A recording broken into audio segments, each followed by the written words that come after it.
Hello and welcome to the Handicapable Black Woman Throne Room. My view of humanity is a whole new tea. Okay, get that petty tea. Let's go. Get some snacks. If you're new by chance, I am the Handicapable Black Woman. And I don't talk about or promote my books much. They're at the end. I'm gonna mix it up pretty soon, but I'm still trying to finish up part one of the three novel series. If you've been listening to the over 450 episodes, you already know the story behind that and the other stories that I have, and the children's books and activity books and the candles and the greeting cards. But I have updates with the candles. I'm so excited. But today is kind of one of those episodes, or it's part two of yesterday, but it's like I literally have five or six other episodes that I pre-recorded weeks ago. One of them I kind of didn't want to upload, but at the same time it comes from the heart, and it comes from frustration of the heart because, when Black women, especially Black people, but especially Black women, kept yelling from the rooftops to the people of color, guys, watch your backs. Guys, they're literally like, a comedian is literally calling one of your demographics a pile of trash. And it's like, guys, when he's talking about Black jobs, he's not saying that in a good way. Look at our history. Remember slavery. Remember and look at the prison system, policing, and even stereotypes and everything labeled on us. It comes from the past, but they didn't want to listen to us. And then look at the beauty standards and how, like, when Black women look a certain way, no, that's ghetto and blah, blah, blah. But then once a white woman does it, oh, it's wonderful. It's trending. It's beautiful. Yeah. And then look at what's going on with the LGBTQ community. Oh, they're so dangerous and this and that or whatever. But then we keep catching the white men, especially the religious white men, Republican men, MAGA men, doing the exact things that they are blaming the LGBTQ plus community of doing. So, that's going to be future episodes, but I've talked about this a lot in the past, but we've been yelling it from the rooftops. And so I have like five or six episodes. Two or three are about how the hate and the mistreatment and the downgrading that I've gotten from the Middle Eastern Indian men community. And it's like I record like 2 weeks ago, I think I recorded this. And part of me, I felt bad because I'm like, okay, people are gonna be like, oh, so that's how you see us. And I'm like, I don't see you like that. That's what I've witnessed. It's like when you when you're the male population literally tells me that Black women are of no use, and that our body, like, we're just of you, our only of use is our bodies and sexually until they find a wife. It's like, I'm gonna tell my truth. I'm gonna say the situation, because it's like, especially once the T app opened up and everything like that, I'm like, ooh, okay, yeah.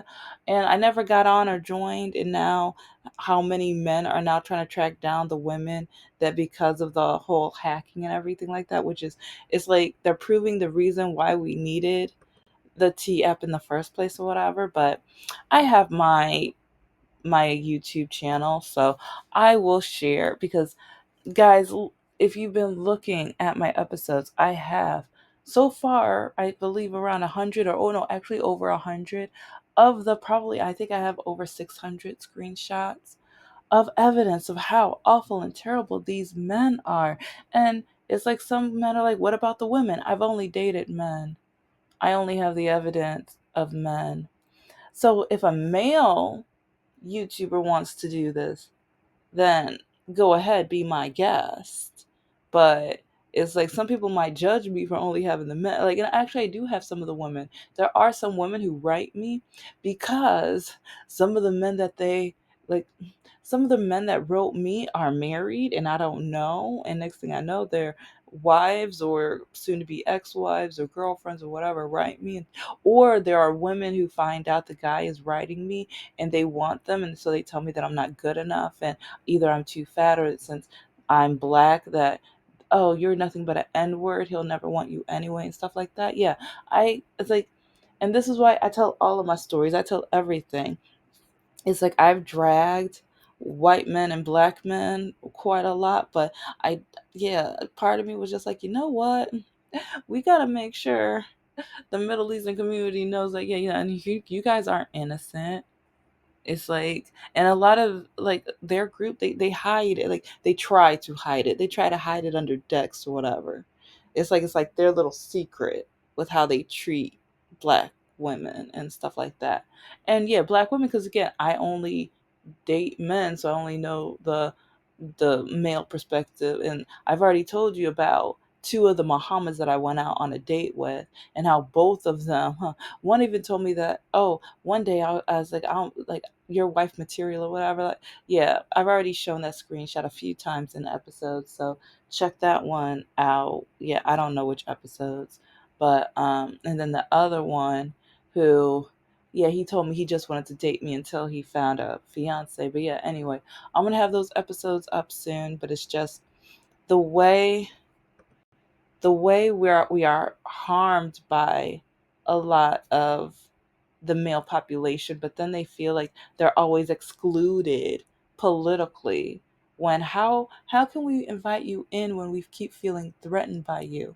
How can we welcome you in when you keep making us feel like we're not worth it? Or basically, it's like, you, a lot of men say that they want a woman, but she has to be submissive or obey them, and or we have to cook, clean, do their dishes, and have their babies, take care of their babies, and but they're not going to help with that, even though the woman wants to work a full-time job and do her, or fulfill her goals, dreams, and aspirations and stuff like that too. But a lot of men don't want that. They just want the free maid, and a free garden hoe. Yeah, they want her to, and it's just kind of annoying and frustrating. But it's like, so they keep wanting us to allow them in the room, but once they're in the room, they just want to degrade us and treat us like garbage and tell us that we're not good enough. Yeah.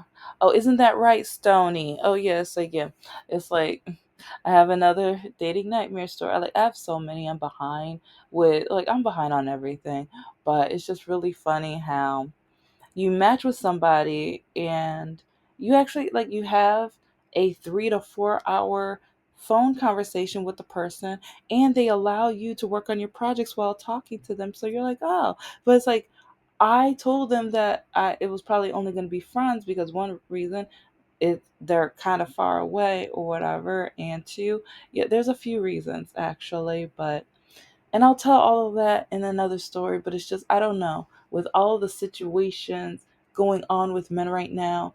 And oh, one of the main reasons I want to bring this up, just before I started the episode, I got a new interest on Hinge. Not a match, just like, I haven't, the only app I swipe on is, or swipe on first, is Hinge, or not Hinge, um, uh, Bumble. Yeah. It's like, but I just got a match on Hinge, or not, I got an interest. Because, like, with most dating apps, I already know I'm not a match for most men. So, first I'll see which men are interested in me. Then I'll look thoroughly, and I mean thoroughly, through their profile. And it's like, that's why I'm going to have some episodes on why you need to look at profiles with examples. I've got examples that you will not believe, and I still need to tell you the story about the physical trainer that I matched with on Bumble. But I told him from the start, yeah, we're not a match, big age gap and stuff like that, but you're a physical trainer and you also have a disability, blah, blah, blah, whatever, whatever. So, oh, but yeah, how come a 19-year-old on Hinge? I got the notification, you got interest, blah blah blah, whatever his name, whatever. Open it up, and he's 19 years old. 19 years old. He could literally be my child. He could literally be my child. It's like, but it's like the thing is, this keeps happening. It's like, okay, Generation Z. Okay, do you have mommy issues? Do you guys have mommy issues?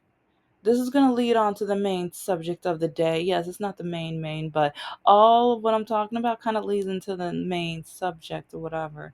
It's like, because why do I keep having so many 18 to 27 or 28-year-old guys? It's like, okay, once you get 29, I'm like, okay, at least now I was like, your brain is fully developed, so at least I can have a talk with you. It's probably only going to be friends, but at least we can talk. But it's like, and I know it's supposedly men's brains fully develop at 27 or 25 or 27, but I don't believe that with the way some of these men are. No, I don't believe that. It's like, no.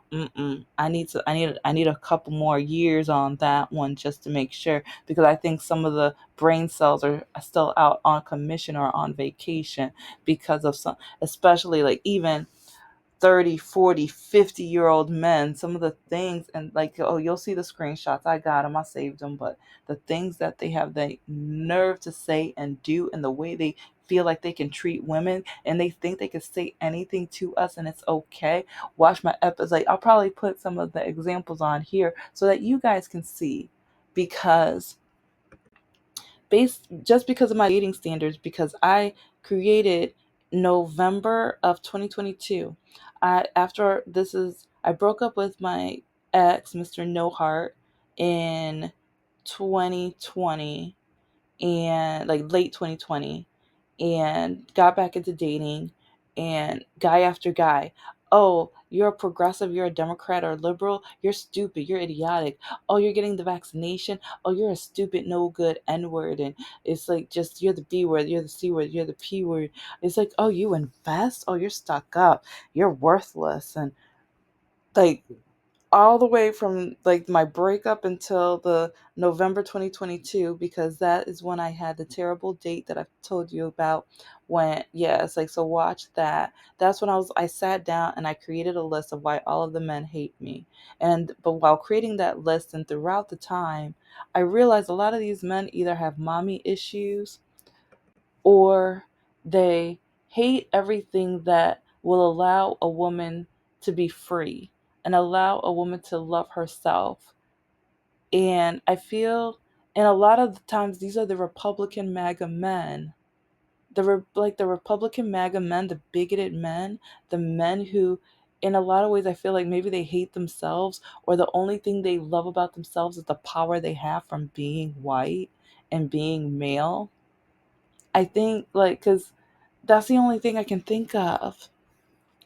That's literally the only thing, because the way they write me and the way they try to degrade me, and the way, like, even the ones that tell me that I just need to eliminate myself from the earth for being a Democrat, for having it, like, and the thing is, it, I, I like when I made that list, it's not like I hated them, and it's not like I didn't like them. It's like, now I don't trust them, and it's like, I can have a full conversation with them, but that doesn't mean I have to trust them.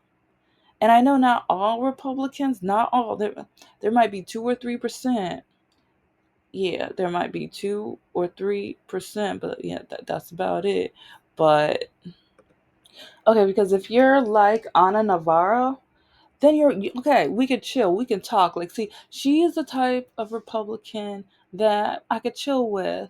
And I was gonna say that we could go chill at Cracker Barrel and stuff, but now they went back on their logo and stuff like that. When it's just like, why are you bending the knee to people who, yeah, I. And then, do you even know of the double meaning of the word with cracker? Yeah, it has history. It's like, so many people hate going to the museum, or they say, I want to be happy, or, well, no, a certain demographic, so a certain, because a lot of us understand, especially the woke people. It's like the Democrats, the people who know reality and want to learn about the history. We know the purpose of a museum. It's not going to be like Disney World. It's not going to be like an amusement park. It's like its job is not to just make you happy. It's to give you a reality check of what happened in the past, and you can learn and know what happened so that you don't repeat it, or so that you can learn lessons and observe and be able to talk and discuss about different things to certain levels. But a lot of people are like, oh, well, that just makes me so sad. Shut up. If it makes you so sad, make sure you don't repeat it. If it makes you so sad, make sure you learn from it and grow from it. Observe and make sure that you realize what generations have done to get out of it. That's what you do, Karen. But no, a lot of them are just like, oh, it's like we need to remove some of the stuff because it doesn't make my kids and me happy. Shut up. It doesn't make you happy. Guess how the slaves felt? It doesn't make you happy. Guess how Jim Crow affected the African American community? It didn't make me happy. Look, okay, yeah. Guess how it felt having the massacres, Karen? It doesn't make me happy. What about desegregation? Well, a lot of you guys are alive, and it's really funny how they make sure they don't teach this part because grandma and grandpa are still alive, and they don't want their grandkids to know or their kids to know because my parents went through desegregation and segregation. So for some of you, it's your mommies and daddies, but the strange fruit, your grandparents. Ask them about it. Some of them probably cheered it on. And then desegregation, segregation, some of your grandparents were either dragged out or they dragged out their your parents or grandparents. So you might want to look that up. But oh my gosh, it'll make my kids and I sad. We don't. Reality. Reality. If you're not ready for reality, then don't go to a museum. And if you think that's unfair, yeah, the treatment of African Americans, that was what was unfair. And it's like though see, and this is why like a lot of white people, it's like they feel like they are being kicked out of the democratic community, or especially like okay, or the mag like within there's some moderates who they'll vote for the MAGA because it's like they don't want to feel like they were the villains or their ancestors and things like that. They don't want to. It's I because like they like that power. They agree with the Democratic stance or the Democrat and liberal and progressive stance, but at the same time they love that power. They're inching away from us, or they don't feel accepted by us because they still want that power. And when it comes to the history, they don't like being seen as a villain. And since MAGA is trying to reshape history and redo, and also the way that they're kicking out a lot of people so that now they can, in a way, have more dominance and things like that, that's like they crave that. So that's one reason I feel like we need to be careful, but at the same time, try to make sure that the Caucasian community, like no, museums are for history and it's so we don't repeat it. It's like if you care about the history, it's like let's not ban books. That's because that's another reason they're banning books, for the power and so that they can keep the next generations dumb. Because one reason why we have been able to have democracy and that the Democrats have been able to progress in many ways is because of education. One reason why a lot of churches, like the one that I went to for over 25 years, they were like, women, they say when you get married, the only book your husband wants you to read or he wants you to learn is from the Bible. He doesn't care about any other books because he wants to keep you dumb. They want you to be dumb, dumb enough to vote your right to vote away. Okay. And so, anyways, okay. And I was like, that's not even like the main topic I want to talk about, but all of that within our politics. It leads to what I was talking about yesterday, because what happened in Minnesota and everything like that, which is absolutely frustrating and disgusting. And again, now we're at 289. 289. And I forgot to put the screenshot up to. Hopefully, I'll remember this time. It's gonna be an odd mix of screenshots with this episode. But when second and third place are single digits compared to our all, like we're not too far from 300, and I hope we don't get to 300. I hope our country finally wakes up and realize, because yeah, they don't want to be woke. They don't want to be woke. But while they're falling asleep, they're allowing people to pass away and meet the golden gates way before. Because yeah, two children. Like no, it's like we should not be having kids going to the golden gates at this, especially the way that they did. And then at the same time, they keep trying to take away research for cancer. So then just imagine how many more kids are going to be suffering through cancer. And when it's like, if you keep the studies, maybe you can find a cure so this won't have to happen. I believe that it's like 1 out of 5 kids like passes away from cancer that's diagnosed and everything like that. So I don't know. I'm just, the way the MAGA party, the way the Republicans, the way the conservatives are like do like, but at the same time they keep trying to blame Democrats and like, and oh yeah, the Democratic Party is not, they're not perfect. Trust me. That I'm I'm progressive, but I'm liberal Democrat or whatever. But yeah, our party is not perfect whatsoever. It's like, because now they're fighting over, oh, should we include the trans community, and it's like, oh, should we do this, and oh, we have too many labels. Yeah, because we have different demographics that like the MAGA conservative movement keeps wanting to kick out.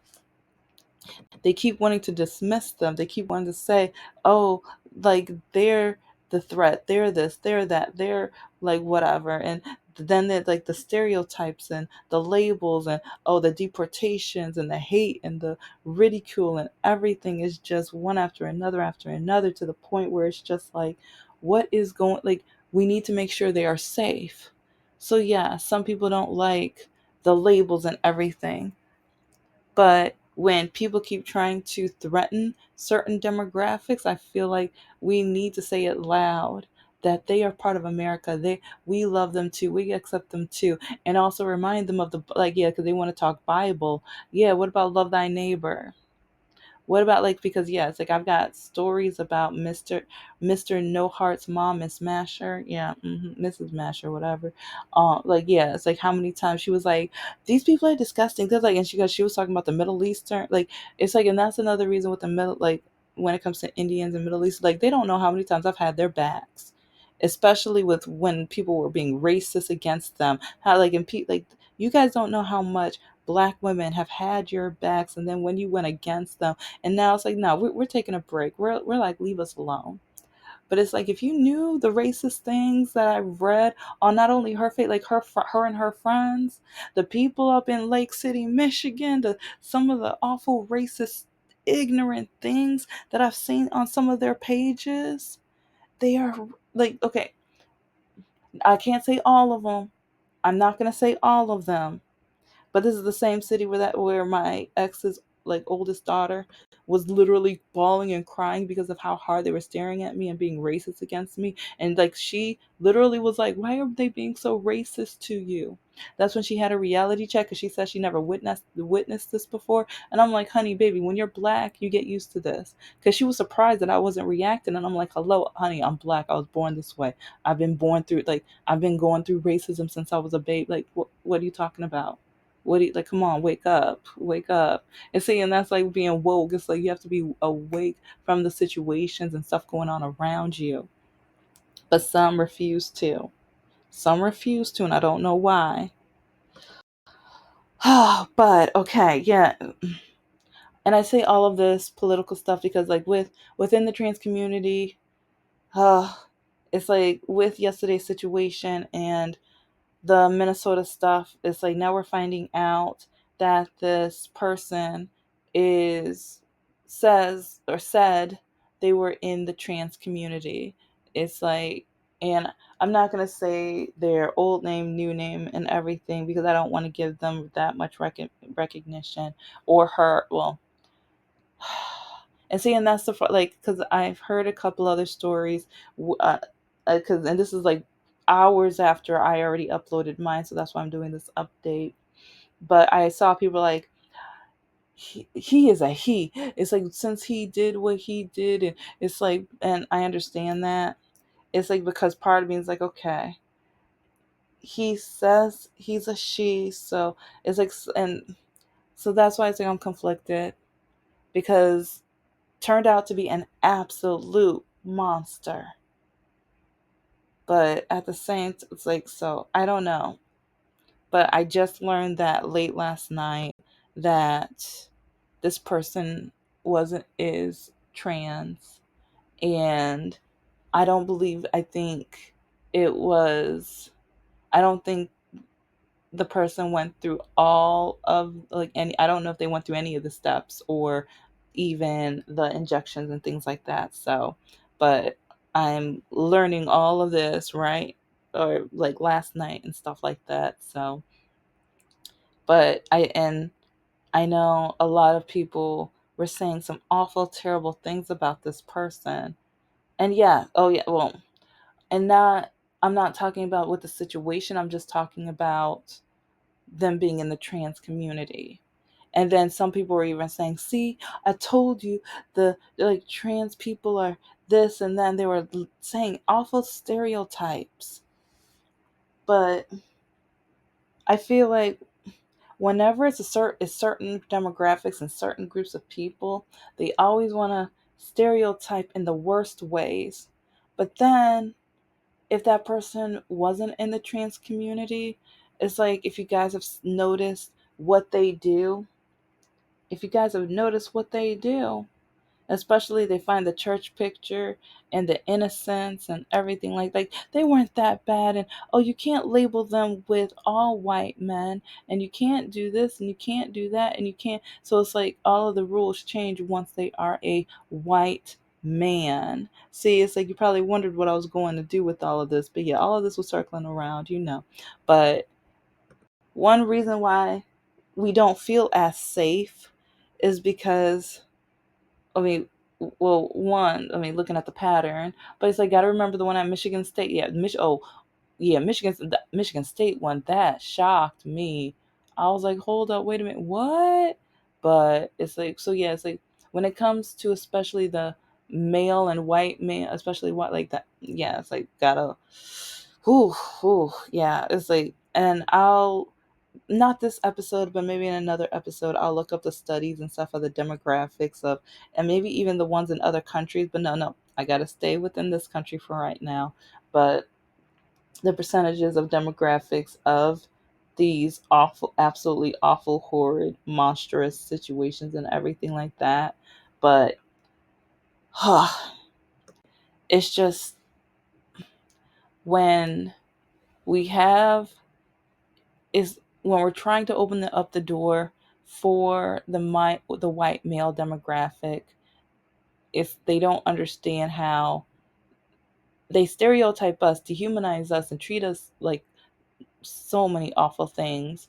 But then when we see them in a pattern in certain situations, you can't see us like that. No, don't label us like that. And it's like, look, he went to church. He's like, it was just mental health. It was just this. It was just that. They get so many excuses. But when it's a black man, they're like, oh, he was a black man.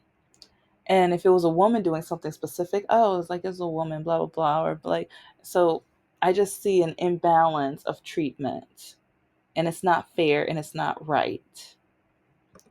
It's just when, with many of the Caucasian men, because some men are conservatives, but they don't realize that some laws can be taken away from them as well. But a lot of the pale males, European American males, do not realize that one reason why we feel uncomfortable with them in the room sometimes is because of the power, and also anything that happens to this country, they lose nothing. So sometimes they feel like they're losing something when it's equality. And that's why with DEI they feel like it's a threat, but you don't know how hard it is for women and black people, people of color, people with disabilities. When we walk into a room, they stereotype us and look down on us. We have to be 4, 5, 6 times better than them. Think about that. with many of them. Thank you so much for listening to the Handicapable Black Woman Throne Room. I am a woman, I am of color, and I am handicapable. But most importantly, I am human and you're human too.